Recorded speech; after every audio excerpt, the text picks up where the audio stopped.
মগজুত নেখেলালে যে আমি লাজত পৰিম। মৰিয়নিৰ নিৰুদ্দেশ হৈ থকা দুগৰাকীকৈ ছাত্ৰীয়ে বৰ্তমান সময়ত কাৰ সৈতে নৈক্য যাপন কৰি আছে আপোনালোকে এটো জেট এই ভিডিঅ'ত পাব। আৰু তেওঁবিলাকে ফোন কলত এটা ভদ্ৰতাৰ সীমা চেৰাই গুচি গৈছে ইয়াৰ বিষয়ে গম পাব। আৰু যোৰহাটৰ কোন লজত কেনেকৈ থাকিবলৈ গৈছিল আৰু বিশেষকৈ পিতৃখাই অৰ্থাৎ সেই তিনিগৰাকী ছোৱালী গৈছিল যোৰহাটৰ লজত থাকিবলৈ নৈক্য যাপন কৰিবলৈ আৰু তাৰে এগৰাকী ঘূৰি আহিছিল বেংগলৰলৈ তেখেত নগ'ল। আৰু সেই পিতৃখাই বৰ্তমান সময়ত কিছুমান বিস্ফোৰক তথ্য আচলতে দিছে। সেই বিস্ফোৰক তথ্যবোৰ কি মই এই সম্পৰ্কে আপোনালোকক জনাম। কিন্তু বৰ্তমান সময়ত এই দুগৰাকী ছাত্ৰীয়ে বাহিৰত গৈ অসমৰ বাহিৰত গৈ কাৰ লগত নৈক্য যাপন কৰি আছে ইয়াৰ বিষয়ে জানিবৰ কাৰণে আপোনালোকে ভিডিঅ'টো শেষলৈকে চাবলৈ নাপাহৰিব। এতিয়া মই আপোনালোকক বিশদভাৱে কওঁ। চাওক আপোনালোকে এটা ফোন কল ভাইৰেল হৈছে আপোনালোকে এই কথাখিনি গম পায়। কিন্তু সেই ফোন কলটোত ইমান অভদ্ৰামী কৰিছে ছোৱালী কিগৰাকীয়ে যে সেই মাকক যিগৰাকী মাকে জন্মদাত্ৰী মাক যিগৰাকী মাকে ফোনত কথা পাতিছে আৰু মাকক ইমান অভদ্ৰামী কৰিছে আৰু সিটো মূৰত হাঁহি খিকিন্দালি কি নকব। তেওঁলোকৰ মুখত অভদ্ৰ শব্দ অশ্লীল শব্দ আখৈ ফুটাকৈ ফুটিছে। ইয়া জানো আমাৰ নিদৰ্শন হ'ব পাৰে? এগৰাকী ছাত্ৰীয়ে বা এগৰাকী কন্যাই মাক দেউতাকক কেনেকৈ সম্বোধন কৰিব লাগে, কেনেকৈ আচাৰ ব্যৱহাৰ কৰিব লাগে, কেনেকৈ তেওঁলোকক মাত কথা দিব লাগে, এইখিনি নিম্নতম এইখিনি যদি আচৰণ নাজানে তেনেহ'লে সেই ছাত্ৰীগৰাকীৰ পৰা বা সেই কন্যা সন্তানটিৰ পৰা আমি কি আশা কৰিব পাৰোঁ? নিজৰ মাকক ভালকৈ তেখেতে কথা পতা নাই, সেই ছাত্ৰীগৰাকীয়ে কথা পতা নাই, সেই কন্যাগৰাকীয়ে কথা পাতিব পৰা নাই। প্ৰতিটো মুহূৰ্তত অলপ সময়ৰ পিছে পিছে তেখেতৰ মুখত অশ্লীল বাক্য। আৰু তেওঁলোকে বোলে এতিয়া হেনো বৰ্তমান সময়ত লাজ পাইছে মিডিয়াত ওলাই যোৱাৰ কাৰণে। কিয় মিডিয়াত দিলি? মাকক কৈছে তই কিয় মিডিয়াত কৈ দিলি? আমুক চেনেলত বাজিছে তামুক চেনেলত বাজিছে বহুত লাজ পাইছো এনেকৈ কৈছে। আৰে বাবা তোমালোকে তেতিয়া লাজত নপৰিলা কিয় ভাবি নাচালা? যেতিয়া তোমালোকে ঘৰৰ পৰা এগৰাকী ছোৱালীয়ে বাহিৰলৈ গুচি গৈছা কোনোবা এজন যুৱকৰ সৈতে তেতিয়া ভাবি নাচালা? এতিয়া জ্ঞান হৈছে যে নিউজত ওলোৱাৰ কাৰণে তোমালোকে লাজত পৰিছা। আৰু তেতিয়া তোমালোকে লাজটো বিচাৰি পোৱা নাছিলা যেতিয়া ল'ৰা এজনৰ লগত নৈক্য যাপন কৰিবলৈ যোৰহাটলৈ গৈছিলা তিনিজন যুৱকৰ সৈতে আৰু বেংগলৰলৈ এতিয়া গুচি গলা। এতিয়াতো বৰ্তমান আছা বেংগলৰতে। তেনেহ'লে সেইখিনি কথা তোমালোকে তেতিয়া চিন্তা কৰি নাপালা? তোমালোকৰ লাজ তেতিয়া নালাগিল? তোমালোকৰ এই মগজুত নেখেলালে যে আমি লাজত পৰিম, এই কামটো যে আমি কৰিব নালাগে, মা দেউতাই লাজত পৰিব?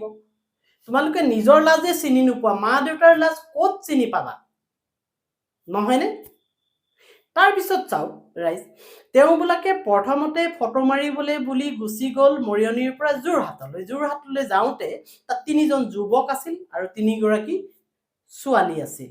যুৱতী বুলিও ক'ব নোৱাৰি কাৰণ 18 বছৰ ভৰি দিয়াই নাই।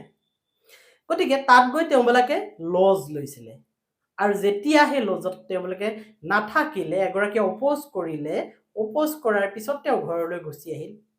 তাত তিনিজন যুৱক আছিল, নামে চামে আপোনালোকে চেনেলবোৰত পাই আছে। তাৰে দুগৰাকীৰ দুজন বয়ফ্ৰেণ্ড, অৰ্থাৎ মোৰ যদি ভুল হোৱা নাই এনেকুৱা ধৰণে আপোনালোকে চিন্তা কৰক, এগৰাকীৰ এজন বয়ফ্ৰেণ্ড আৰু এগৰাকীৰ এজন বয়ফ্ৰেণ্ড, দুজন বয়ফ্ৰেণ্ড। এতিয়া থাকিলে পিতৃষা বোলা ছোৱালীগৰাকী আৰু এজন। সেই ল'ৰাজনে পিতৃকাক প্ৰপ'জ কৰিছিলে কাৰণ নৈক্য যাপন কৰিব লাগিব যোৰহাটৰ সেই লজত। গতিকে প্ৰপ'জ কৰিছিলে, থাকিব বয়ফ্ৰেণ্ড গাৰ্লফ্ৰেণ্ড। আৰু তেওঁ অপ'জ কৰাৰ কাৰণে তাইক ৰাখিব নোৱাৰিলে, তাইক গুচি আহিলে। তাই মুখেদি আপোনালোকে শুনিব, মই লগাই দিম। তাই বিস্ফোৰক তথ্য দিছে, পিতৃখাই বিস্ফোৰক তথ্য দিছে, আপোনালোকে শুনিব, মই ক্লিপবোৰ লগাই দিম। তাৰপৰা ঘূৰি আহিলে আৰু ফোনত তেওঁলোকে কনফাৰেন্সত কথা পাতি আছিল কোনোবা বিকি নামৰ ল'ৰা এজনৰ লগত বেংগলৰলৈ যোৱাৰ কাৰণে পিতৃখাই কোৱাৰ মতে। আৰু সেই বেংগলৰলৈ যাবৰ কাৰণে গুৱাহাটীলৈ যেনে তেনে তহঁতি কোনোবা ট্ৰেইনত উঠি গুচি আহ, তাৰপিছত মই দায়িত্ব লওঁ এই বুলি ক'লে। এই বুলি কোৱাৰ পিছত তেওঁলোকে গুচি গ'ল সেই দুগৰাকী ছোৱালী। যোৱাৰ পিছত আজি পৰ্যন্ত সন্ধান নাই আৰু অভিযোগ উঠিছে পুলিচ বিভাগেও এই বিষয়টো বিশেষ গুৰুত্ব সহকাৰে লোৱা নাছিল বুলি, কিন্তু নিউজবোৰ ওলোৱাৰ লগে লগে এতিয়া যথেষ্ট গুৰুত্ব লৈ তেওঁলোকে বেংগলোৰ পুলিচৰ লগতো কথা বতৰা হৈছে বুলি আমি নিউজবোৰত পাই আছো। তেনেহ'লে ভাবি চাওক কেনি গতি কৰিছে এই নৱ প্ৰজন্মই। আৰু সেই ছোৱালী দুগৰাকীয়ে, যি দুগৰাকী বৰ্তমান সময়ত অসমৰ পৰা গৈ বাহিৰত আছে, তেওঁলোকে ঘৰলৈ মেছেজ কৰিছে, ফোন কৰিছে আৰু আৰক্ষীকো ভাবুকি দিছে যে মোৰ ঘৰলৈ যদি আৰক্ষী যায় মই আত্মহত্যা কৰিম। ভাবি চাওক কেনেকুৱা ধৰণৰ ব্লেকমেইল। মই তেওঁলোকৰ ফোন কল শুনি, মই তেওঁলোকৰ কথা বতৰা শুনি এনেকুৱা নালাগিল যে ছোৱালী দুগৰাকী ইমান অকৰা। তেওঁলোক বহুত টেঙৰ, চতুৰ আৰু মানুহক ব্যৱহাৰ কৰিব নাজানে। তেওঁলোক প্ৰকৃততে বদমাছেই হয় আৰু সেই বদমাছিৰ কাৰণে এনেকুৱা ধৰণৰ বদমাছি চক্ৰত পৰিছে আৰু বদমাছি চক্ৰত পৰাৰ কাৰণে এনেকৈ বাহিৰলৈ লৈ যাব পাৰিছে। আৰু এটা সময়ত তেওঁলোকক দেহ ব্যৱসায়ত নমাব, হয়তো এতিয়া কোনোবাই বয়ফ্ৰেণ্ড সাজি কোনোবা ঠাইত লজত নৈক্য যাপন কৰি আছে। কিন্তু এতিয়া পিতৃষাই কি বুলি বিস্ফোৰণ ঘটাইছে আপোনালোকে এইটো বাইটটো শুনি লওক। পিতৃষা হৈছে তিনিগৰাকী ছোৱালী যোৰহাটৰ লজত থাকিবলৈ গৈছিল ফটো মাৰিম বুলি গৈ তিনিজন যুৱকৰ সৈতে, তাৰে যিগৰাকী ছোৱালী বেংগলোৰলৈ যোৱা নাই সেই ছোৱালীগৰাকীয়ে মিডিয়াৰ আগত বাইট দিছে। আপোনালোকে ভইচটো শুনি লওক, তাৰপিছত মই আহি আছোঁ। এটি মোক মৰিয়নিৰ পৰা ফটো মাৰিবলৈ যাম বুলিকৈ লৈ গ'ল। তাৰপিছত 3টা ল'ৰা আহিছিলে, 3টা ল'ৰাৰ হাতৰহে চিনাকি, মোৰ চিনাকি নহয়। মই অকল জাষ্ট গৈছিলোঁ সেই লগত ফটো মাৰিব বুলিকৈ। কিন্তু তাৰপিছত গৈ পিনে মৌচুম বুলি ল'ৰাটোৱে হোমষ্টেত এনেকৈ বুক কৰি মানে ৰুম ল'লে। তাৰপিছত ৰুম লোৱাৰ পিছত মইতো সিহঁতি গম নাপাওঁ। তাত গৈ পিনে মই ভিতৰত গৈ পিনে কান্দিছোঁ, তহঁতি যে ৰুম লৈছ সেইটো বেয়া কথা নহয়, মই নাথাকোঁ, তহঁতি থাকিলে থাক, মই নাথাকোঁ। কিন্তু এজনৰ নাম মৌচুম আৰু তৰুণ আৰু অৰ্পিত বুলি আছে। কি বোলে ল'ৰাটো কনফাৰেঞ্চ 3টা কথা পাতি আছিলে, সিহঁতি 3টা কথা পাতি আছিলে। মোৰ আগত কইনটো নকয়, মই মাহঁতক কৈ দিওঁ বুলিকৈ। সোমবাৰে। তাৰপিছত বিকিয়ে ক'লে যে তহঁতি গুৱাহাটীলৈকে যি ট্ৰেইন আছে চব ট্ৰেইনলৈকে গুচি আহ, তাৰপিছত মই সেইফালে মেনেজ কৰি ল'ম, সিমানটো ক'লে। কিন্তু এটা সময়ত তেওঁলোকক দেহ ব্যৱসায়ত নমাব আৰু নমাইছে যদিও আমি এতিয়া গম নাপাওঁ, কাৰণ সেই ছোৱালী দুগৰাকীয়ে কেতিয়াও হৈ নাকাঢ়ে যে এনেকুৱা ধৰণৰ হৈছে বুলি। আৰু তেওঁলোক প্ৰকৃততে বদমাছ। যদি বদমাছ নহয় ইমান সাহস নকৰিলে হয়। কাৰণ কেনেকৈ লিংকবোৰ বনিছে, কেনেকৈ ইমান সৰু ছোৱালীকেইজনীয়ে ইমান সাংঘাতিক এটা লিংক বনাইছে কেনেকৈ, মৰিয়নিৰ পৰা যোৰহাট লজলৈকে কোনোবা 3জন যুৱকৰ সৈতে, তাৰপিছত আকৌ বেংগলোৰলৈ, গুৱাহাটীৰ পৰা বেংগলোৰলৈ। ভাবি চাওক এই লিংকবোৰ ইমান সহজ নহয়। ইয়াৰ অন্তৰালত বিশেষ এটা চক্ৰ থাকিব পাৰে আৰু সেই চক্ৰটোৱে এনেধৰণে অসমৰ যুৱতী বাহিৰলৈ সময়ে সময়ে নি থাকে। আৰু এই চক্ৰটো উদ্ধাৰ যদি কৰিব পৰা যায় তেনেহ'লে আমাৰ অসমৰ যুৱক যুৱতীসকল বা আমাৰ অসমৰ যিসকল নৱপ্ৰজন্ম আছে এই নৱপ্ৰজন্মই কিছু সকাহ পাব। কাৰণ প্ৰলোভন দিয়ে, আমাৰ ল'ৰা ছোৱালীবোৰক প্ৰলোভন দিয়ে, বিশেষকৈ ছোৱালীসকলক, সৰু সৰু ছোৱালীসকলক প্ৰলোভন দিয়া হয় যে তোমালোকক আমি তাত নি চাকৰি দিম, আমুক দিম, তামুক দিম, তোমালোকে এনেকৈ থাকিব পাৰিবা, সুন্দৰ সুন্দৰ এনেকুৱা ধৰণৰ প্ৰলোভন দিয়ে। আৰু সেই প্ৰলোভনত পৰি আমাৰ কিশোৰীসকল, এই ছোৱালীবোৰ যিবোৰৰ 18 বছৰ হোৱাই নাই, সেই ছোৱালীবোৰ বাহিৰলৈ গুচি যায়।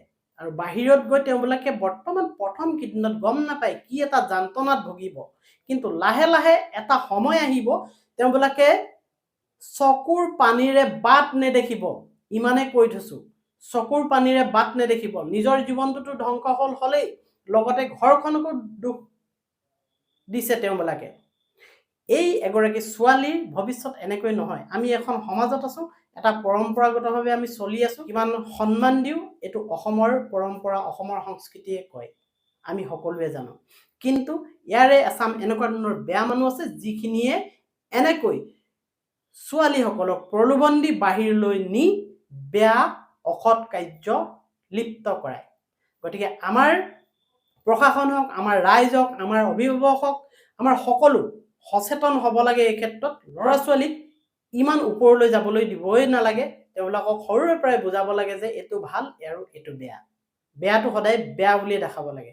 আৰু তাতো যদি কিছুমানে নুবুজে তেনেহ'লে তেওঁলোক গৈ এনেকুৱা ধৰণে বিপদত পৰাটো স্বাভাৱিক। যেনেকৈ মৰিয়নিৰ এই দুগৰাকী ছাত্ৰী বৰ্তমানো নিৰুদ্দেশ হৈ আছে, এতিয়ালৈকে ধৰাই পৰা নাই।